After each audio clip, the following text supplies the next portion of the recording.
Only 9 days left in this historic presidential campaign, and John McCain certainly has his work cut out for him if he wants to close the gap. Here to discuss his strategy and much more, three of the best political team on television. In Denver, CNN senior political correspondent Candy Crowley.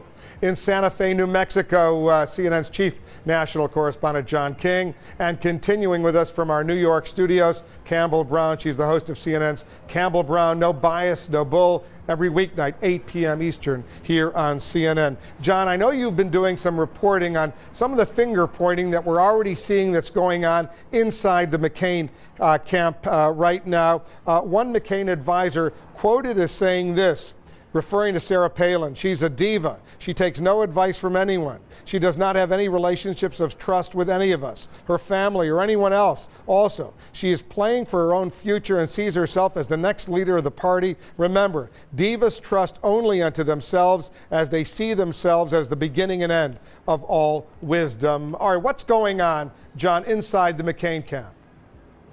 Well, there's a lot of finger pointing, Wolf, as you can see right there. There is in one part of the McCain camp some dissatisfaction with Governor Palin. They think she has decided to preserve her own political viability and not worry so much about the game plan they try to give her every day. This happens in campaigns. This is extraordinary. That language, the diva word, is extraordinary to a degree. But inside the campaign, most top senior advisors believe they are likely to lose. They're not giving up, but they believe, looking at the battleground states, they're in a very difficult position right now. And Wolf, this is not helpful. They need to be near perfect, if not perfect, from here through a week from Tuesday if they are to have a chance in this election. I would only remind you, tensions between running mates and the top of the ticket are not unusual, especially in losing campaigns. I remember Lloyd Bentsen hated the Massachusetts mentality of the Dukakis people. John Edwards was not in high standing with the Kerry people at the end of that campaign. We could go on and on and on, but it's not helpful, without a doubt. Certainly not helpful to see these stories coming out in these final days for the McCain camp. Give us your perspective, Candy, on what you see, what you see unfolding there.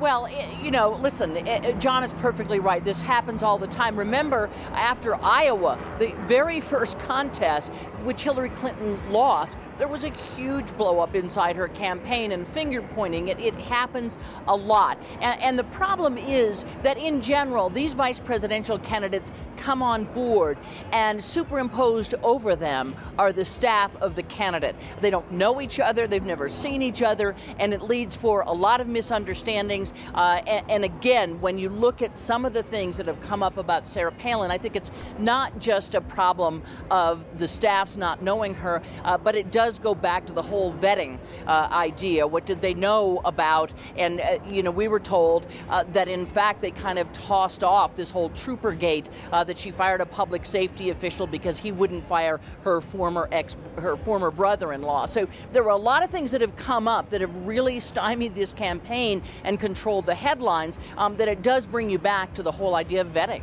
And listen to this, Campbell. This is from David Frum, a former speechwriter for this President Bush, a Republican, now at the American Enterprise Institute. He's writing in today's Washington Post. There are many ways to lose a presidential election. John McCain is losing in a way that threatens to take the entire Republican Party down with him. The very same campaign strategy that has belatedly mobilized the Republican core has alienated and offended the great national middle, which was the only place where the 2008 election could have been won. I think it's fair to say, Campbell, that if McCain were way ahead in the polls right now, we wouldn't be hearing all this sniping, all this criticism coming from those of his own party. And the only word of warning I would have, Wolf, and this goes back to what Candy just mentioned, is I can't help thinking about the conversation we were all having just before the New Hampshire primary. We were talking about the circular firing squad within Hillary Clinton's campaign. They were playing the blame game intensely. And, of course, she came back and won in New Hampshire. Now, looking at all the polling, and John King can certainly explain all this far better than I, it looks like it is virtually impossible for him to come back at this stage, but there is still a week left and a lot could happen.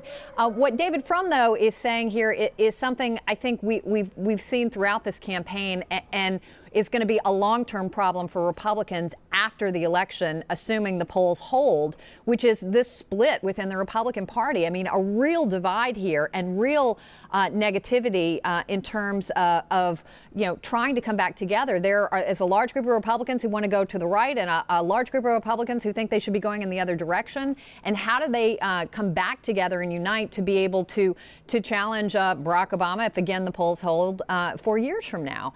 There is a really, really strong divide and split between Republicans right now that they're going to have to get beyond. Here's how Senator McCain, John, yesterday addressed all this speculation that it was virtually over right now. He spoke in New Mexico, where you are. Listen to this.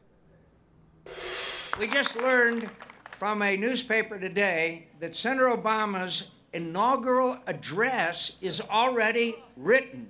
I prefer to let the voters weigh in before presuming the outcome. What America needs now is someone who will finish the race before starting the victory lap. And this is how Governor Sarah Palin, the vice presidential nominee, said the same thing only a few moments ago. Listen to this. Barack Obama and I, we both have spent quite some time on the basketball court. But where I come from, you have to win the game before you start cutting down the nets. All right, John, some Republican strategists said, you know what? The only thing he has to do is win those states that President Bush carried in 2004, including, of course, Ohio, and he's elected. Go ahead.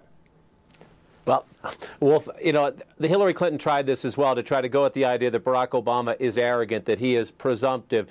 And most Republicans will tell you that's a fine argument, but in the last 9 days, it's not going to win the election, where Barack Obama has a 20-point lead in most polls on who's best to handle the economy in the middle of the meltdown. There are a lot of Republicans, we've talked about the finger pointing, forget all that for a minute. There are a lot of Republicans saying, why was John McCain here in New Mexico yesterday? He's down double digits. Why did he wake up today in Iowa? He's down double digits. Why is he not in Florida, in Missouri, and in Pennsylvania, a Democratic state where, yes, he's down double digits, but their own top campaign people tell you that they cannot get to 270 without turning a big blue state like Pennsylvania red. So there are a lot of Republicans not only questioning the infighting, but questioning the basic strategy of this campaign, saying, why are you wasting precious hours in the final days in a state where you're not going to win?